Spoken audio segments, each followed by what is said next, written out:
Hello student. तो आज मैं धनंजय सर क्लासेस में आपको ग्रेविटेशन का पार्ट 6, जिसमें आपको मैं ये बताना चाह रहा हूँ कि कैसे आपका जो ग्रेविटी जो है वह place to placed, that means above the surface, inside the surface और सेंटर द अर्थ में कैसे चेंज होता है। तो सबसे पहले टॉपिक लिखा हुआ variation in acceleration due to the gravity. मैंने small G is equal to capital G M by R square लिखा हूं। तो कैपिटल जी जो है वह रिप्रेजेंट करता है ग्रेविटेशनल कांस्टेंट को। M is equal to mass of earth, R is equal to radius of earth. इस मैंने वीडियो नंबर 4 में बताया था कि F is equal to capital G हुआ था। उसका कंडीशन क्या था? जब हमारा दोनों ऑब्जेक्ट का मास 1 kg हो और उन दोनों के बीच का जो दूरी हो अगर वो 1 मीटर हो तो F g के बराबर होता है। तो और दूसरा मैंने डेरिवेशन जो है वह अर्थ को लेकर चला था और दूसरा ऑब्जेक्ट हमारा जो मास था उसका मास 1 kg था। तो आप देखो कि मैंने स्मॉल जी जो है वो फोर्स ऑफ ग्रेविटी को लेकर चला और दूसरा object on the surface, suppose that कि अगर हम दूसरा मास 1 लेंगे तो ओवरऑल हमारा फॉर्मूला जो आएगा G is equal to capital G M by R square आएगा। मैंने एक फिगर दिखा दिया, ये सरफेस ऑफ द अर्थ है और हम जानते हैं कि हमारा जो अर्थ जो है वह पूरी तरह से गोल नहीं है, इलिप्टिकल फॉर्म होता है। तो आप देखो कि मैंने ऊपर में नॉर्थ पोल, आप ऊपर का जो भाग है वह हमारा पोल है, ये पोल है और ये पोल है, और ये भाग और ये भाग जो है वह इक्वेटर है। मैंने आर लिखकर पी लिखा, that means radius of pole from the centre of the earth.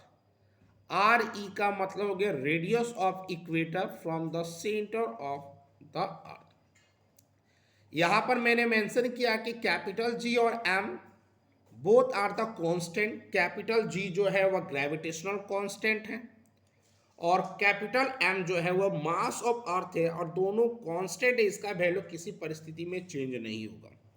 But our radius of the earth is not constant as the earth is not a perfect sphere।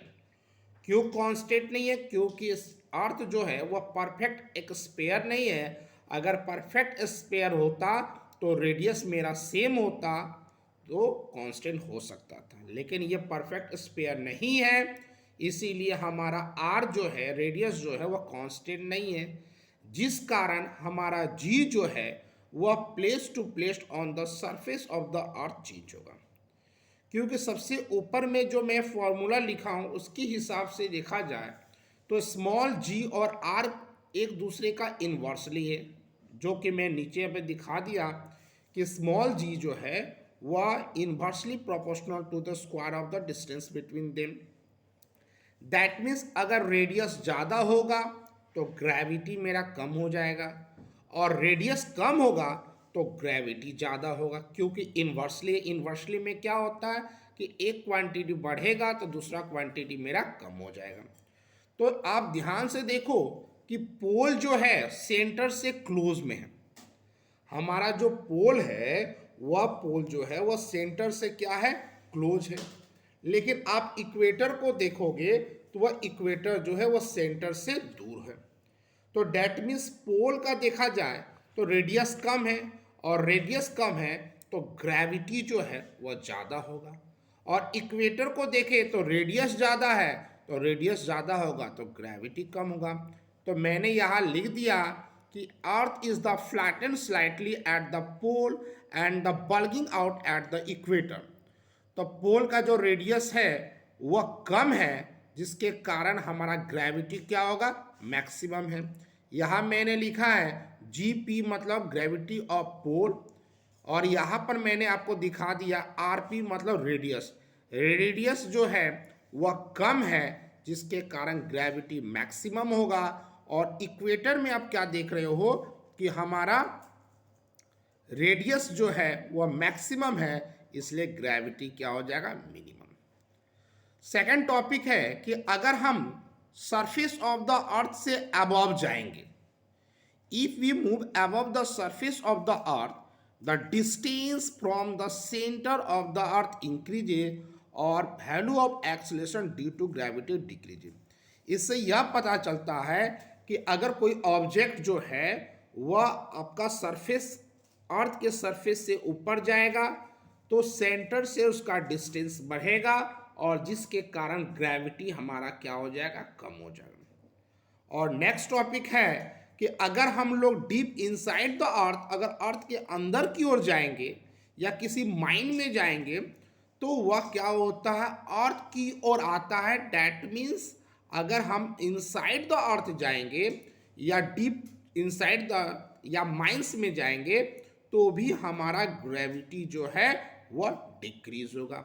तो that means इससे हमें यह पता चला कि अगर हम on the surface of the अर्थ है, अगर हम किसके सामने हैं तो पोल के सामने हैं, तो पोल पर हमारा ग्रेविटी मैक्सिमम होता है, इक्वेटर पर हमारा ग्रेविटी मिनिमम होता है।